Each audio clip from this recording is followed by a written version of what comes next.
जान बने बैठे हैं, अपने चाहने वालों की वो शान बने बैठे हैं। हिंद वालों की वो जान बने बैठे हैं, अपने चाहने वालों की वो शान बने बैठे हैं। अरे कोई तो देखो इन महापुरुषों की हुकूमत, सभी के दिल के सुल्तान बने बैठे हैं। और आइए मैं सबसे पहले अपने शिक्षक को सुप्रभात पेश करता हूं और मैं अपने सभी साथियों को और इस गणतंत्र दिवस मनाने वाले सभी लोगों को मैं दिल से हार्दिक शुभकामनाएं 26 जनवरी के करता हूं। और मैं आज कुछ बात इस मौके पर करना चाहता हूं कि 26 जनवरी हम क्यों मनाते हैं और यह तिरंगा क्यों फहराया जाता है और हम खुशी क्यों मनाते हैं। तो इस तीनों बातों पर मैं चर्चा करना चाहूंगा। आपकी इजाजत चाहता हूं, इजाजत है? Clap everybody.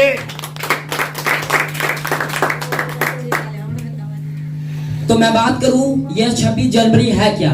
तो हमारा देश भारत 200 साल की लंबी लड़ाई के बाद, तबलीग लड़ाई के बाद भारत देश यह अंग्रेजी हुकूमत से आजाद हुआ। पूर्ण रूप से आजाद होने के बाद यह देश को चलाने के लिए, यह देश को वृद्धि करने के लिए, यह देश की उन्नति को बढ़ाने के लिए, यह देश को आगे और ऊंचा पहुंचाने के लिए यह देश को एक संविधान की जरूरत थी। इस देश को एक अच्छे नियम की जरूरत थी, कानून की जरूरत थी। उसके बाद यह नियम और कानून की खोज होने लगा कि यह अब कैसे यह देश को चलाया जाएगा।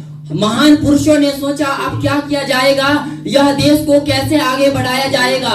तो हमारे महान नेता भीमराव अंबेडकर शाह ने और उसकी टीमों ने मिलकर एक संविधान का, एक रूल और नियम का संचालन किया। यह संविधान को बनने में 2 वर्ष 11 महीना 18 दिन का समय लगा। यह संविधान जिसके द्वारा देश को चलाया जा सके, देश को आगे बढ़ाया जा सके। यह संविधान तो 26 नवंबर 1949 ईस्वी में ही पूर्ण रूप से तैयार हो गया था। लेकिन यह संविधान को कुछ परेशानी के कारण यह संविधान को, यह कानून को, यह नियम को 26 जनवरी 1950 ईस्वी में लागू किया गया। हमारे महान नेता भीमराव अंबेडकर और इनके टीमों ने कहा कि इसी संविधान के जरिए यह देश को चलाया जाएगा और यह देश इसी नियम को फॉलो करेंगे और इसी के जरिए देश चलेगा।